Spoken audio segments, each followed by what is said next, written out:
Assalamualaikum warahmatullahi wabarakatuh.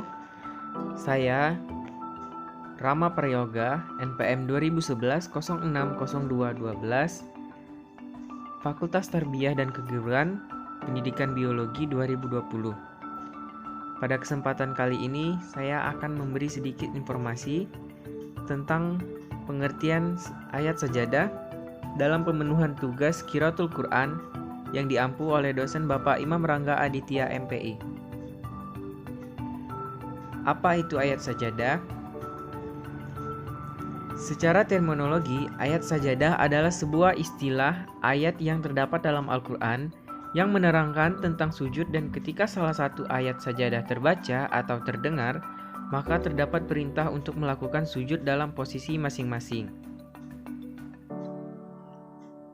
Beberapa contoh ayat-ayat sajadah yang terdapat dalam surah Al-Quran. Yang pertama, terdapat dalam surah Al-A'raf ayat 206, yang artinya, sesungguhnya malaikat-malaikat yang ada di sisi Tuhanmu tidaklah merasa enggan menyembah Allah, dan mereka mentasbihkannya, hanya kepadanya lah mereka bersujud.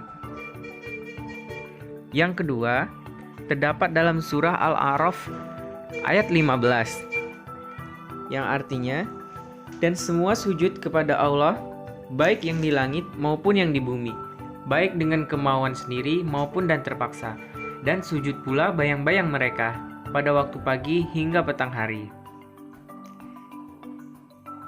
Lalu, ayat sajadah yang ketiga terdapat dalam surah An-Nahl ayat 49, yang artinya, dalam segala apa yang ada di langit dan apa yang ada di bumi, hanya bersujud kepada Allah, yaitu semua makhluk yang bergerak, bernyawa, dan para malaikat pun mereka tidak menyombongkan diri dan hanya menyembah Allah.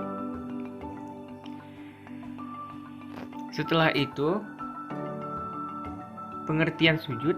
Sujud merupakan satu bentuk pasrahan dan penghambaan dari kepada Allah Subhanahu wa Ta'ala. Hanya kepada Allah sajalah manusia itu boleh bersujud di titik. Adapun kepada sesama manusia, kita diperintahkan untuk saling menghormati. Pada sujud ini, sujud dibagi menjadi 3, yakni sujud sahwi, sujud syukur, dan sujud tilawah. Pengertian sujud sahwi. Sujud sahwi berasal dari kata sujud dan sahwi, yang berasal dari kata berarti atau lupa atau lalai terhadap sesuatu dan berpaling darinya. Sedangkan menurut istilah syar'i adalah dikerjakan pada akhir sholat atau sesudah sholat untuk menutup kekurangan karena meninggalkan perkara yang diperintahkan atau mengulangi sesuatu yang dilarang tanpa sengaja. Kemudian sujud tilawah. Sujud tilawah adalah sujud yang dilakukan di waktu membaca atau mendengar ayat-ayat sajadah dalam Al-Quran ketika sholat maupun di luar sholat.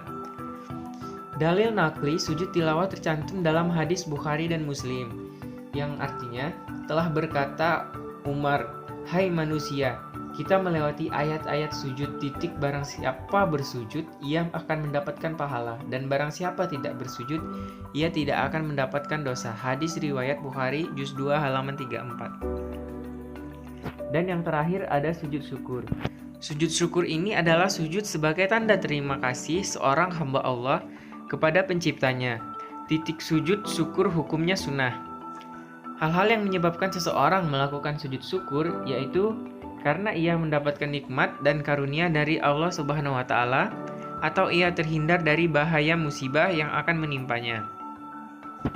Beberapa manfaat dari ketiga sujud ini.